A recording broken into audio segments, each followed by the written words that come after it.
and he was selling them at these shows.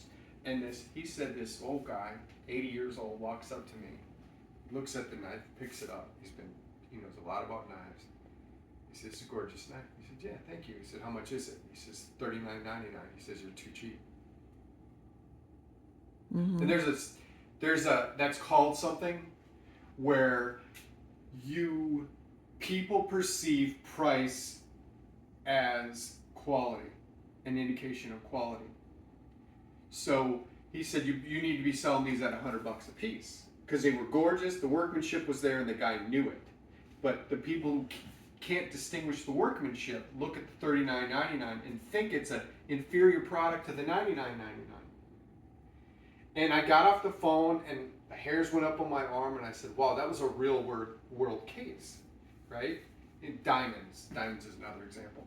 So the trick is have 3 tiers. So I want to have the cheapest Aptera, 250 mile range, minimal bells and whistles, and a medium, and then I wanted to have like a high tier where it's got 3 wheels, and it's got all the bells and whistles, and it's fast as fuck.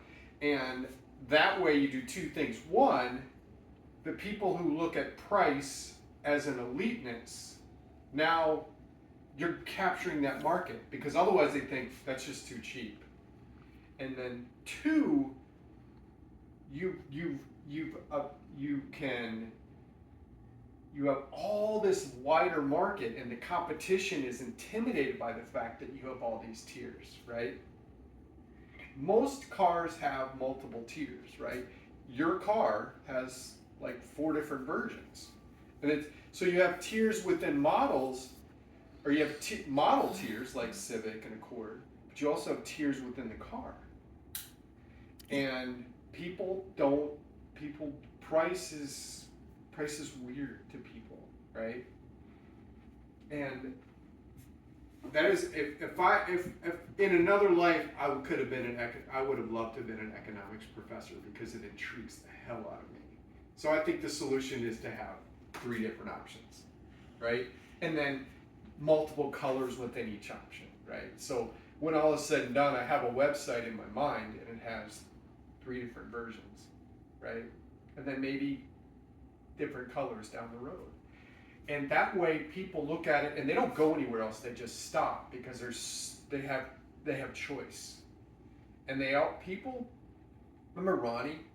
If people have a lot of money, they look at it and say, well, I always get the most expensive. There are people like that. And there are people like Clark Howard, I will always get the cheapest one, right? And then there's people like, but we always get the cheapest ones. This is our anniversary. Okay, cool, up a level, right? And everybody's happy.